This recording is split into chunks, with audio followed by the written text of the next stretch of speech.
lob or loves for sure. I must agree from what Kelly Coleman said, Mindy. Let's pull up Kelly Coleman's comment. David is the only one that has come back time and time again after having it handed to him from the pros. Very good point, Kelly Coleman. His resiliency. Yeah, David, your thoughts? Every opportunity that I can get on these shows with the wrestlers, I learn something new about them, and I learn something new about myself. This has been a growing process, and that's why you've seen my relationships with these individuals grow, like I thought it was with Mario Mancini. But he's obviously got, Mike in his ear. It's all these guys are going to come back. Kelly, Mindy, they're all going to come back around. The family will be united again once we get through this whole thing. But everybody's nervous because they're mistaken by my confidence as arrogance. Right, that's not right. what it is. No, not at all. It's you need somebody to run the green room who knows he can run the green room. Have you seen anything with Mickey Doyle that shows confidence at all? Have you yeah, when he's hitting on women. Yes, well. When he's hitting on the female persuasion. Casey Danzig, you just fell asleep? I don't think so, Casey Danzig. Casey Danzig, you can come over here as well if you want to talk to us. You know why? Because you're a keyboard warrior. You're typing away. We're live, unfiltered, unedited, unscripted. That's what we do. There's another comment from Stuart Stone. Casey's bringing the fire. Well, I got to tell you, if that's the case, guys and gals, I can walk into any inferno if she's bringing the fire. Another comment from Stuart Stone. Anything corporate in these times is, Tammy, I care about these shows, Avi. Wake up and see what you are turning David Holiday into. What have I turned him into? I haven't turned him into anything. I've given him a platform where he can show you what he's all about. Sean Archer, David Holiday, guilty. Mickey, guilty. Howard, innocent. I don't think so. Mindy, David is... Go ahead, I'm sorry. No, Sean is really, really surprising me speaking like that on this public forum. Sean, what's going on, man? I'll call you later. We'll work this out. I believe that. Mindy's got a great comment. David is the only one who has shown true growth. He has apologized when needed. He has not cried on air. He's tough when needed and soft when he needs to be. Yeah, that's how well-rounded David Holiday is. I agree. I just honestly react to the situations. Sure. And there's been times where I've had to get loud a little bit. I know. And there's times that you can't help but to feel the tender moments that we exchange with our guest and with the viewers. And it takes a special talent to be able to portray that on these shows because we do it live. Guys, this isn't easy. You think this is easy? This isn't easy. Doing this time after it takes work. Maybe for us. Avi doesn't sleep at all. And I'm incredibly busy, and I'm not on nearly as much as Avi.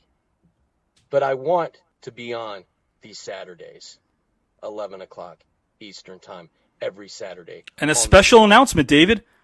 Starting this Saturday night for David Holiday's trial, for the time being, we will air either 7 p.m. Eastern time, 8 p.m. Eastern time, or 9 p.m. Time to be decided. Check out Facebook, because by tomorrow, you will know when the Green Room airs. Might be about 9 Eastern, but we'll let you know by tomorrow. David is the only one who has shown true growth. I agree with that comment. Brian O'Reilly, yeah, there we go. David is the most read about, talked about personality in the country today, and soon the world. And you know what? Even his thumbnail, what a professional guy. I want to meet this guy. This is a guy I want to break bread with, David Holiday. Brian is a major player. He affects people's lives. Yeah. And he knows what I'm talking about. He is a wonderful man who has always made a point to check on me when things were not so good. Right. In the Holiday household some time ago. And he can agree with Mindy in saying that he's seen the growth. And he knows that I'm on a mission for success.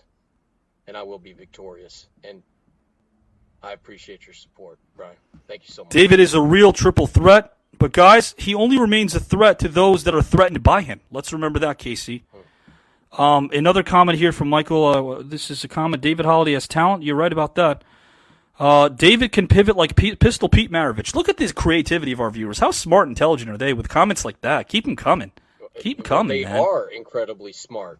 And I mean, you got to be on your toes to do this. They're not, they're not looking for cheap laughs. They want to be entertained. Yeah.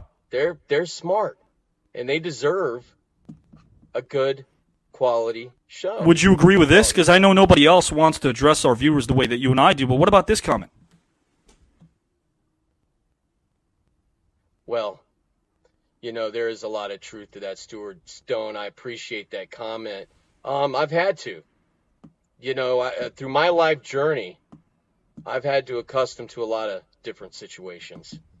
And it has prepared me. It's prepared me for this opportunity that lays before me. And it's a skill that you only get through the type of life that I've gone through.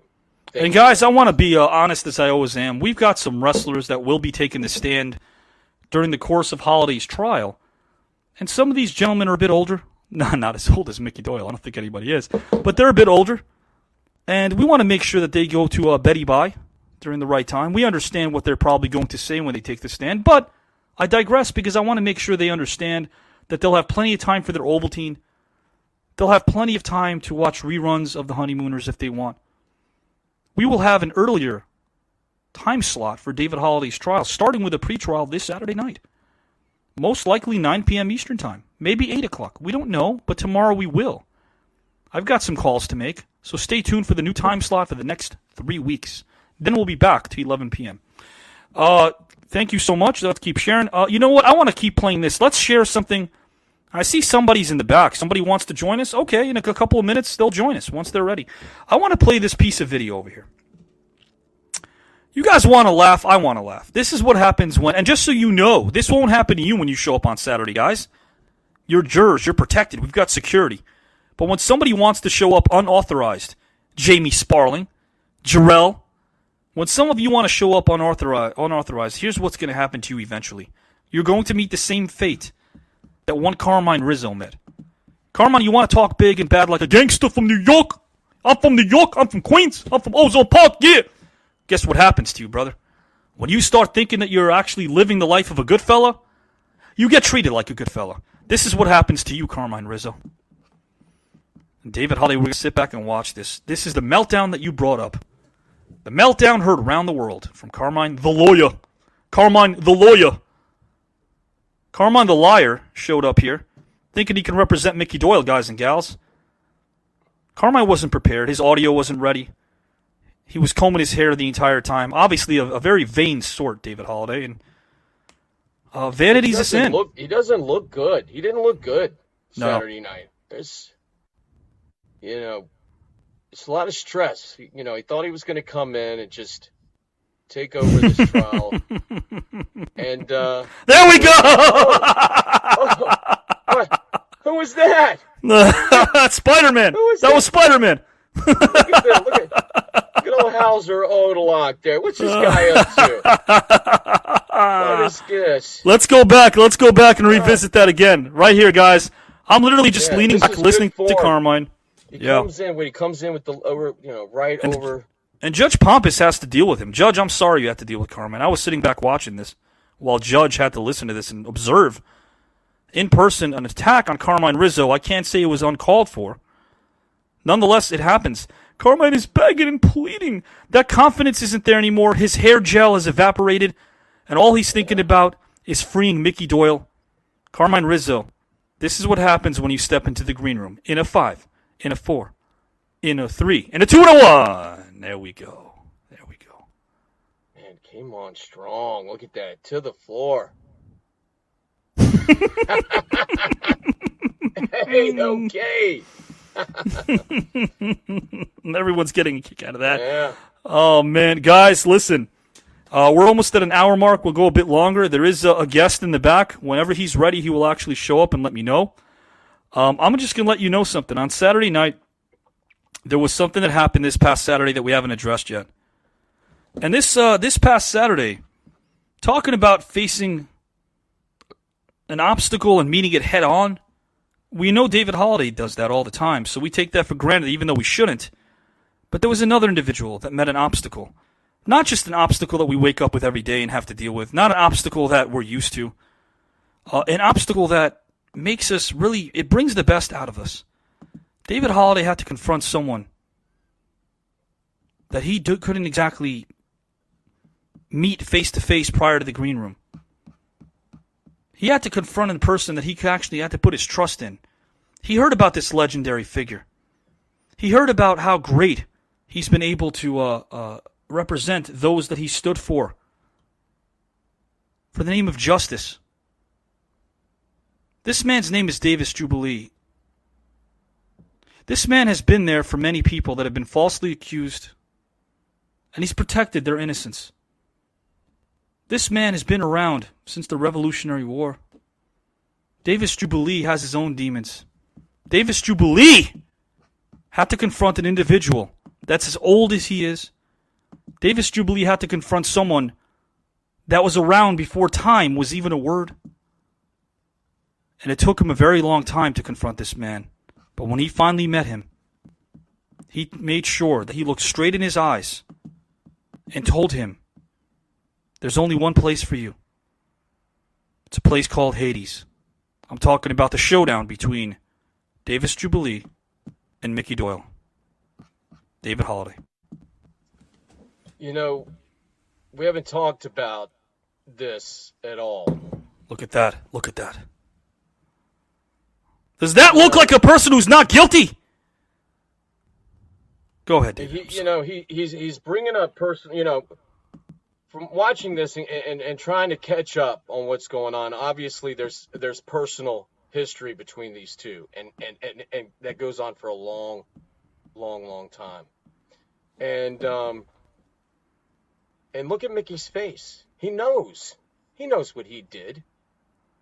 And what I feel bad for with Davis Jubilee is that he's ready to go to the next place. He's ready to rest his old bones. He's stuck around all this time to finally put this man away. And he was right there until James changed everything. I don't know where Davis Jubilee is today. I don't know what his reaction was when he found out that he wasn't taken away. I hope he's okay, because I know he was quite passionate about putting him away as watching this. It's I think, guys and gals, when you go back and watch this scene, I think it'll remind you of what good and evil epitomizes, because we're looking at Davis Jubilee all dressed in white. An angelic figure. And Mickey Doyle wearing red. And that's not symbolism. That's accidental. No. That explains it all. Davis Jubilee wasn't just trying to prosecute and imprison Mickey Doyle from the rest of society. This was personal, David Holliday. Mickey Doyle made sure of that 170 years ago. And you can see the passion coming out of Davis Jubilee, and it's like, and Mickey's mocking him. Guys, ladies and gentlemen, watching this, that is the Mickey Doyle. That's the Mickey Doyle that we've all been telling you about. Look at his face. That's evil. It's all right there. It's all right there for everyone to see. Mickey Doyle, guys and gals, and I'm waiting for our guest in the back right now to give me the cue, and he's going to come in when he's ready. We have one guest coming in. We're near an hour right now. But again, this is what happened on Saturday night. As you can see, Carmine Rizzo was choked out by a masked assailant. That seems to be a reoccurring theme on these shows. We also know that Jarrell thought that he would actually be a difference maker when he tried to challenge David Holliday. Now, David Holliday, I understand, by knowing Jarrell as long as I do, that he means business. I understand that Jarrell is not a guy that is there to mince words. But I digress too, because there are certain people I want to talk about that we haven't spoken about yet. We covered almost everything from top to bottom. But there was something that occurred on Saturday night.